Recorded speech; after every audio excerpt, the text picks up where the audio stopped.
السلام علیکم، کیسے ہو آپ سب؟ انشاءاللہ خیریت سے ہوں گے۔ اللہ تعالیٰ آپ کو اپنے انتظامان میں رکھے۔ ویڈیو کو پلیز دیکھیے، لائک کیجیے، شیئر کیجیے، کمنٹ کیجیے، سبسکرائب کیجیے۔ اللہ حافظ۔ رسول اللہ کا جھنڈا ہے، اس کو زمین پر آنے نہیں دوں گا۔ دونوں ہاتھ کٹ جانے کے بعد بھی کٹے بازوؤں سے انہوں نے جھنڈے کو سنبھالے رکھا۔ وہ آ کر کے واپس حضور صلی اللہ علیہ وسلم کو خبر دیتے ہیں تو یہ اچانک ہنگامی طور پر ہونے والا مسئلہ ہے۔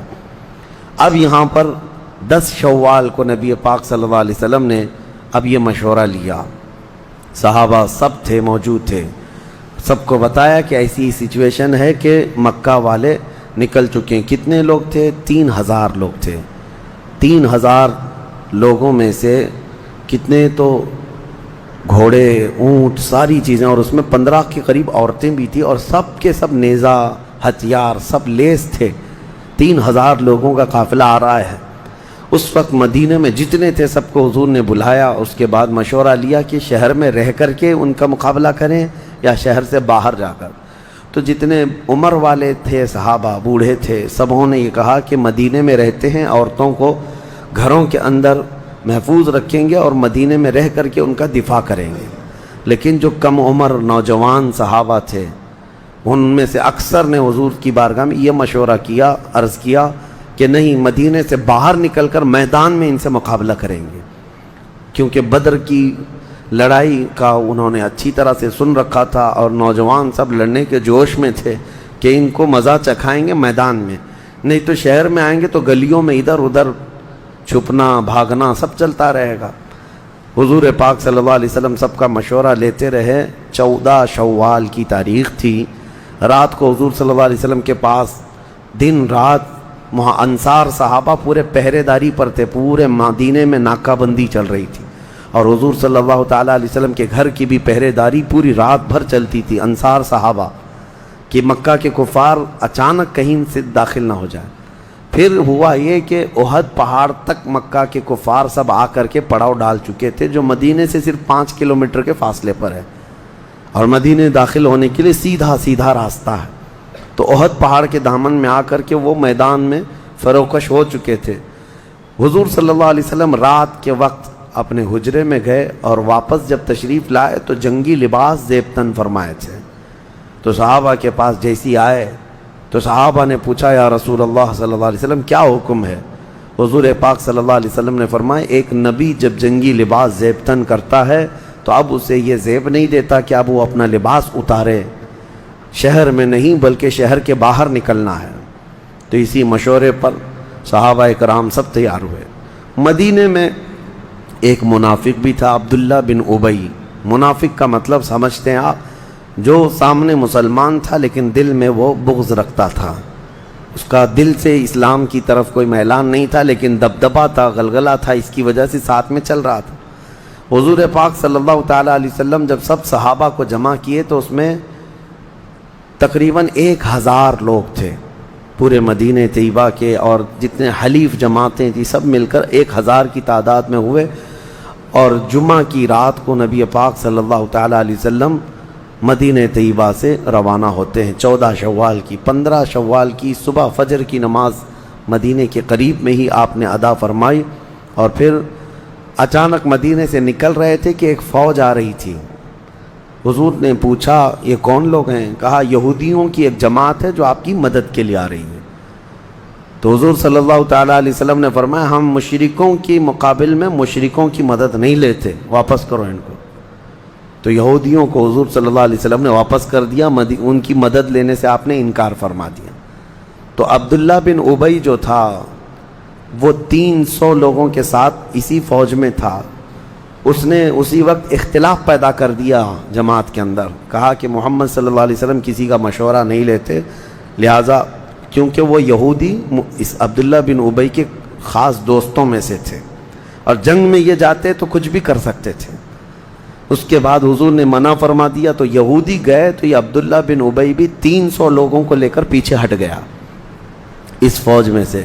اب 700 لوگ رہ گئے صحابہ، 700 کو لے کر کے حضور صلی اللہ تعالیٰ علیہ وسلم نکلے ہیں احد کی طرف، اب اس جنگ میں جو لوگ شریک تھے ان کا بھی اپنا ایک جوش تھا، سب مدینے کی عورتیں اپنے اپنے بیٹوں کو اس میں شامل کرتی رہیں، کوئی گھر میں باقی نہ رہے، سب حضور کی مدد کے لیے نکل پڑے، یہاں تک کہ بچے بھی آئے۔ حضرت رافع بن خدیج کم عمر کے بچے تھے، حضور نے منع فرمایا تھا، انہوں نے بھی وہی حضور صلی اللہ تعالیٰ علیہ وسلم سے عرض کیا کہ میں کشتی اچھی لڑ سکتا ہوں، میں مقابلہ کر سکتا ہوں، میرے جوہر دیکھیں۔ حضور نے ان کو اجازت دی تھی، تو ایک اور بچپن کی عمر میں حضرت سمرہ ہیں، وہ آئے، کہا یا رسول اللہ صلی اللہ علیہ وسلم مجھے اجازت دیں، میں کشتی میں تو رافع بن خدیج کو گرا سکتا ہوں، جب ان کو اجازت ملی ہے تو مجھے کیوں نہیں؟ حضور نے فرمایا ٹھیک ہے لڑ کے دکھاؤ۔ دونوں بچوں کی لڑائی ہوئی تھی، کشتی، اور حقیقت میں حضرت سمرہ نے حضرت رافع کو گرا کر پچھاڑ دیا۔ حضور نے یہ دیکھا، فرمایا دونوں کو جانے کی اجازت ہے۔ یہ کم عمر کے نوجوانوں میں جو جوش تھا اس جنگ میں، اس کے بعد جنگ احد کے یہ جو مناظر ہیں، اب میدان میں جب سرکار دو عالم صلی اللہ تعالیٰ علیہ وسلم تشریف لائے، اب جو صف بندی ہونے والی تھی، حضور نے بہترین لوکیشن کو دیکھ کر، احد پہاڑ پیٹھ کے پیچھے تھا، ایک چھوٹی سی پہاڑی جس کو جبل رمات کہتے ہیں وہ بائیں جانب تھی، اور حضور صلی اللہ تعالیٰ علیہ وسلم کے سامنے کفار جو ہے پورے بھرے میدان میں تھے، 3000 لوگ، اس میں گھوڑ سوار بھی ہیں، اونٹ سوار بھی ہیں، اور بہترین تیر انداز بھی ہیں، سب وہاں موجود تھے۔ نبی پاک صلی اللہ علیہ وسلم نے اپنے لشکر کو 4 حصوں میں تقسیم فرمایا، ایک حصہ سامنے کی طرف، ایک دائیں، ایک بائیں، اور ایک پیچھے کی طرف، اور پھر اس پہاڑی پر حضور صلی اللہ علیہ وسلم نے 50 تیر انداز صحابہ کو کھڑا کیا، اس میں حضرت عبداللہ بن جبیر کو سردار بنایا اور کہا چاہے ہم غالب آئیں چاہے ہم مغلوب ہوں، جنگ میں ہم شکست کھائیں یا ہماری فتح ہو، اس وقت تک تم یہ پہاڑی کا درہ چھوڑنا نہیں جب تک میری طرف سے پیغام نہ آ جائے، کیونکہ وہ ایک چھوٹی پہاڑی ایسی تھی کہ اس پر کھڑے ہو کر کے یہ صحابہ پیچھے سے آنے والے کافروں کا مقابلہ کر سکتے تھے، کیونکہ پیچھے سے بھی کوئی بھی آ سکتا، اس حضور صلی اللہ علیہ وسلم کی اس جماعت کو پیچھے سے حملہ کیا جا سکتا۔ 700 لوگ ہیں اور مقابل میں 3000 لوگ ہیں، کتنی بڑی تعداد ہے، یعنی ان سے حضور صلی اللہ تعالیٰ علیہ وسلم کی اس جماعت سے تقریباً 4 گنا زیادہ تھے، وہ اس سے زیادہ تھے، تو پیچھے سے آ کر کے مقابلہ نہ کریں، اس لیے حضور صلی اللہ علیہ وسلم نے 50 تیر انداز صحابہ کو ایک چھوٹی پہاڑی پر کھڑا کیا تھا، اور وہ بہترین تیر انداز تھے۔ یہ جنگ کا لوکیشن تھا۔ اب کافروں کی طرف سے جو آئے تھے، اب ان لوگوں نے بھی بہترین صف اندازی کی تھی، اور اس میں میمنہ جس کو کہتے ہیں دائیں جانب والا پورا مورچہ خالد بن ولید نے سنبھالا تھا، میسرہ جس کو کہتے ہیں بائیں جانب والا پورا مورچہ اکرمہ بن ابو جہل انہوں نے سنبھالا تھا، اور طلحہ بن ابو طلحہ ایک شخص تھا، بڑا پہلوان تھا، وہ سامنے کے حصے میں جھنڈا اٹھایا ہوا تھا۔ جھنڈا مین ہوتا تھا جنگوں میں کہ اگر جھنڈا گر گیا تو اس کا مطلب شکست ہو جاتی، اور کوئی جھنڈا گرنے نہیں دیتا تھا۔ اور حضور صلی اللہ تعالیٰ علیہ وسلم کے صحابہ میں جو جھنڈا اٹھائے ہوئے تھے وہ حضرت مصعب بن عمیر رضی اللہ تعالیٰ عنہ تھے، تو یہ حضرت جبیر بن مطعم بھی تھے، حضرت جبیر رضی اللہ تعالیٰ عنہ۔ اب یہاں ایک مسئلہ تھا کہ کافروں کی طرف سے جو آئے تھے ان کی عورتیں اتنا ابھار رہی تھیں اشعار پڑھ پڑھ کر کے، 15 عورتیں تھیں، لیکن پورے کفار مکہ کے صفوں میں جو ہے جوش بھر چکی تھیں۔ اب لڑائی شروع ہونے کا انداز کیا تھا کہ شروع میں ان کی طرف سے ایک ابو عامر نام کا شخص تھا جو مدینے کا رہنے والا تھا، اور اس کو راہب کہتے تھے، یعنی اتنا پرہیزگار، اتنا عبادت گزار کہ پورے مدینے والے اس سے بہت محبت کرتے تھے۔ لیکن جب نبی پاک صلی اللہ علیہ وسلم مدینے آئے تو حسد اور جلن کی وجہ سے وہ مدینہ چھوڑ کر چلا گیا تھا مکہ، اور کافروں میں جا کر حضور کے خلاف بھڑکاتا تھا، کیونکہ اس کی ساری سیٹ چلی گئی تھی مدینے میں، مدینے والے انصار سب اس کی بڑی عزت کرتے تھے، اس کو راہب کہتے تھے، اور لیکن رسول اللہ صلی اللہ علیہ وسلم اس کو فاسق کہتے تھے کہ وہ فاسق ہے، اور مکہ والے اس کو سب لے کر کے آئے تھے، بلکہ مکہ والوں کو وہ چڑھا کر کے لایا تھا کہ چلو، اور اس نے یہ کہا تھا کہ میری قوم مدینے کے لوگ جب مجھے دیکھیں گے جنگ کے میدان میں تو محمد کا ساتھ چھوڑ کر میرے پاس آ جائیں گے، کیونکہ برسوں سے بابا گیری جو کرتا تھا مدینے میں، لوگوں کو جو ہے اٹریکٹ کیا ہوا تھا اپنے اعمال سے، تو یہاں جب میدان میں آیا تو سب سے پہلے آگے وہی آیا، ابو عامر راہب۔ مدینے والے انصار سب کو پکار کر کہنے لگا تم جانتے ہو میری پارسائی کی قسم کھاتے ہو تم لوگ، میں وہی ابو عامر راہب ہوں جس کے ارد گرد تم لوگ گھومتے تھے، آج میں آیا ہوں، دیکھو محمد کے ساتھ رہو گے یا میرے ساتھ؟ انصار صحابہ میں سے بلند آواز سے کہتے ہیں ہاں ابو عامر راہب، ہم اچھی طرح تجھے پہچانتے ہیں، تو فاسق معلن ہے، تو فاسق ہے اور اللہ کے رسول سے لڑنے کے لیے آیا ہے، اور ہم تیرا مقابلہ اس وقت تک کرتے رہیں گے جب تک تیری ہر بوٹی الگ نہ ہو جائے۔ ہاں یہ صحابہ کی محبت تھی، دوسری کوئی محبت ان پر غالب نہیں آتی۔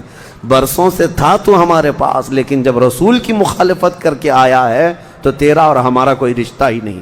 اب حیرت کی بات میں آپ کو بتاؤں، اس ابو عامر راہب کے مقابل میں سب سے آگے آنے والا کون تھا؟ حضور صلی اللہ تعالیٰ علیہ وسلم کی بارگاہ میں ایک نوجوان صحابی حضرت حنظلہ یہ آئے، کہا یا رسول اللہ مجھے اجازت دیں، میں اس سے لڑنے کے لیے جا رہا ہوں۔ اور جانتے ہیں حضرت حنظلہ کون ہے؟ اسی ابو عامر راہب کے سگے بیٹے ہیں، حضور کے جھنڈے کے نیچے ہیں۔ عرض کرتے ہیں یا رسول اللہ مجھے اجازت دے، میرے باپ کا سر کاٹ کر کے لاؤں گا جو آپ کے مقابل میں آ کر کھڑا ہے۔ نبی پاک صلی اللہ تعالیٰ علیہ وسلم نے منع فرمایا کہ یہ زیب نہیں دیتا کہ ایک بیٹا اپنے باپ کے سر کو کاٹ دے، لیکن حضرت حنظلہ کی آواز سن کر کے کہ وہ للکارتے تھے تو ابو عامر راہب جو ہے شرمندہ ہو کر پانی ہو گیا۔ اس کی قوم ہی اس سے کہنے لگی تو یہ کہہ کر کے آیا تھا کہ مدینے والے سب ساتھ چھوڑ کر کے تیرے طرف آ جائیں گے، یہاں تو تجھ سے لڑنے کے لیے تیرا خود بیٹا سامنے آ رہا ہے، تیرا بیٹا آ رہا ہے، تیرے بیٹا تیرا محافظ نہیں بن سکا۔ وہ کہتا ہے غضب کا جادو کیا ہے محمد نے، نعوذ باللہ من ذالک۔ میرے عزیزو یہ محبت مصطفیٰ تھی جو سب سے زیادہ غالب تھی صحابہ میں۔ وہ منظر جو احد کا ہے وہ بیان کرنے کے لیے بہت طویل وقت چاہیے، میں مختصراً عرض کر رہا ہوں، اور مجھے اس بات کا قلق بھی ہے، افسوس بھی ہے کہ ہم نے سیرت طیبہ کا یہ درس یہاں پر چھیڑ تو دیا ہے، لیکن رمضان ہی میں اگر اس سیشن کو ختم کرنا ہو تو شاید سیرت مصطفیٰ کے چیدہ باب صرف خالی آپ کے سامنے رکھ سکیں گے، ورنہ سیرت مصطفیٰ کو بیان کرنے کے لیے طویل وقت درکار ہے۔ اور میں یہ سوچتا ہوں کہ 5 دن باقی رہ گئے، اس وقت تک حضور پاک کی وفات تک کا اگر بیان کرنا ہے، اس میں کئی غزوات چھوٹ جائیں گے، کئی حضور پاک صلی اللہ علیہ وسلم کے اخلاق اور خصال حمیدہ، حضور کی پسندیدہ چیزیں، حضور کی شادیاں، یہ سب چیزیں رہ جائیں گی۔ پھر بھی میں انشاءاللہ العزیز ارادہ یہ کیا ہوں کہ جب تک انشاءاللہ جان باقی رہے، چاہے رمضان ہو اس کے بعد ہو، سیرت طیبہ کا انشاءاللہ یہ درس جاری رہے گا۔ آپ حضرات میں سے اللہ جس کو توفیق دے وہ سنتا رہے انشاءاللہ۔ احد کے میدان میں اب کفار کی طرف سے جب تیر اندازی شروع ہو گئی، سب سے پہلے انہوں نے تیر چلانے شروع کیے تو صحابہ نے تیروں کا جواب تیروں سے دیا، وہ پاؤں اکھڑنے لگ گئے۔ اس میں ایک بڑا جوہر جو دکھایا، طلحہ بن ابو طلحہ جو جھنڈا اٹھایا ہوا تھا، وہ جھنڈا دوسرے کے ہاتھ میں دے کر للکارتا ہوا سامنے آیا اور کہا تانا مارتے ہوئے کہ اے مسلمانوں کے گروہ میں کوئی ہے جو مجھے مار کر کے جنت میں جائے یا مجھ سے مر کر کے دوزخ میں جائے؟ کوئی ہے؟ یہ اس طرح کے تانے مارتا رہا۔ تو طلحہ بن ابو طلحہ جب سامنے آیا تو مسلمانوں میں سے ایک آواز آئی کہ ہاں ہے، تجھ سے مر کر کے نہیں، تجھ سے مار کر کے جنت حاصل کرنے والا یہ ابو طالب کا بیٹا علی ہے۔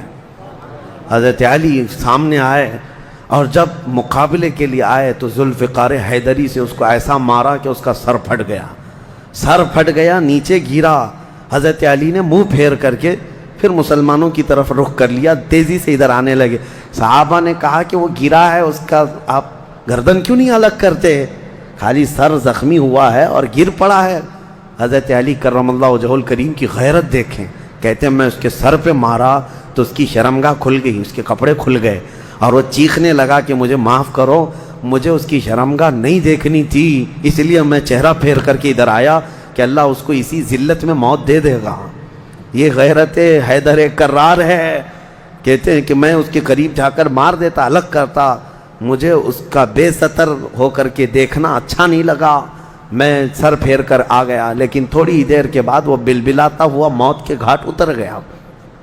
جنگ کے جو مناظر ہیں اس کے بعد جو حالات بدلے وہ کیسے ہوئے؟ ہوا یہ کہ مسلمانوں میں ایسا جوش تھا، اسی لیے کفار کے سردار ابو سفیان نے پہلی میٹنگ میں کہا تھا مکہ میں کہ تم لوگ جوش میں تو ہو، مسلمانوں سے لڑیں گے، لیکن تم کو پتہ نہیں ہے کہ وہ مسلمان جب لڑتے ہیں تو ایسا لگتا ہے جیسے طوفان آیا ہے یا بڑے بڑے چٹانوں سے ٹکرانا ہے، اس لیے عام مت سمجھو۔ احد میں بھی ان کافروں نے دیکھ لیا کہ ان سے لڑنا آسان نہیں ہے۔ مسلمانوں کا حال یہ تھا کہ ایک صحابی ہیں، وہ کھجور کھا رہے تھے، حضور صلی اللہ علیہ وسلم سے پوچھتے ہیں یا رسول اللہ صلی اللہ علیہ وسلم میں میدان میں جاؤں میرے لیے کیا ہے؟ حضور نے فرمایا آدھی کھجور کھا چکے ہو، باقی تمہارے لیے جنت میں ہے۔ وہ صحابی اسی طرح سے ابھی کھجور پوری نہیں کیے تھے اور لڑنے کے لیے نکل پڑے۔ ان کا جذبہ یہ تھا کہ شہادت اور گئے اور ایسا لڑے کہ زخمی ہو کر کے گر گئے اور کہنیوں کے بل جو ہے حضور کی طرف گھسٹ کر کے آنے لگے۔ میدان میں حضور صلی اللہ تعالیٰ علیہ وسلم کی طرف آئے تو انہوں نے کہا، وہی جو زخمی صحابی تھے، کہتے ہیں یا رسول اللہ صلی اللہ علیہ وسلم آپ نے سچ فرمایا، روح نکلی نہیں لیکن میں اپنا ٹھکانہ دیکھ رہا ہوں، اور انتقال کر گئے، وفات ہو گئی۔